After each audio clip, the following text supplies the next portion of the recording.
There is an old cliche that goes, job is an acronym for just over pro. Unfortunately, it applies to millions of people because school does not think financial intelligence is an intelligence. Most workers live within their means. They work and they pay the bills. There is another horrible management theory that goes, workers work hard enough to not be fired and owners pay just enough so that workers won't quit.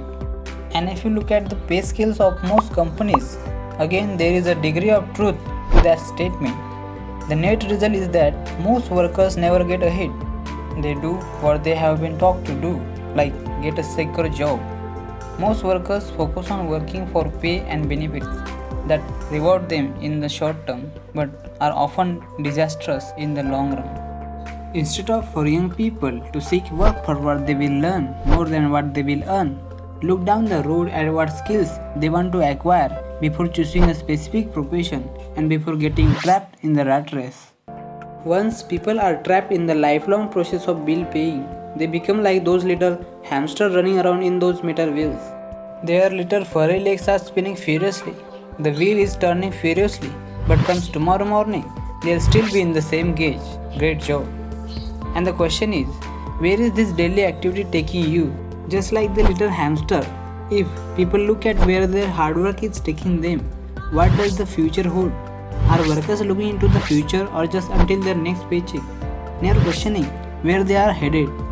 When Robert Kiyosaki speaks to adults who want to earn more money, he always recommended the same thing.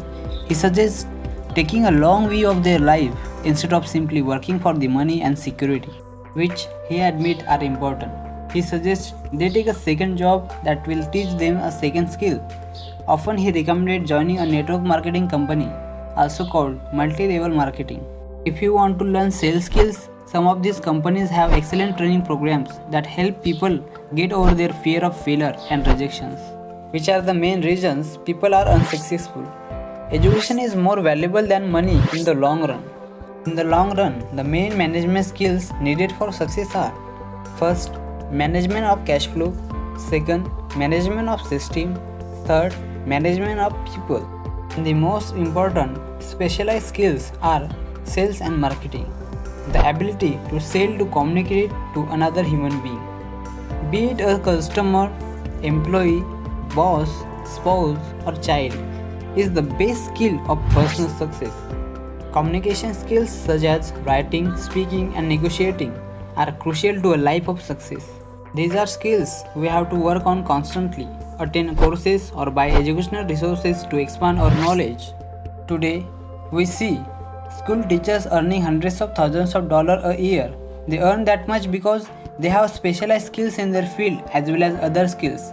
They can teach as well as sell and market. Robert Kiyosaki believed that no other skills to be more important than selling and marketing. The skills of selling and marketing are difficult for most people, primarily due to their fear of rejections. The better you are at communicating, negotiating, and handling your fear of rejection, the easier life is. Friends of Robert Kiyosaki who are geniuses but they cannot communicate effectively with other human beings, and as a result, their earnings are pitiful. Robert Kiyosaki advised them to just spend a year learning to sell. Even if they earn nothing, their communication skills will improve, and that is priceless. In addition to being good learners, sellers, and marketers, we need to be good teachers as well as good students. To be truly rich, we need to be able to give as well as to receive. In cases of financial or professional struggle, there is often a lack of giving and receiving. You know many people who are poor because they are neither a good student nor good teachers. And here comes our IPFB point. First, to young people to seek work for what they will learn more than what they will earn. Second, the world is filled with talented poor people. All too often, they are poor or struggle financially or earn less than they are capable of, not because of what they know, but because of what they do not know.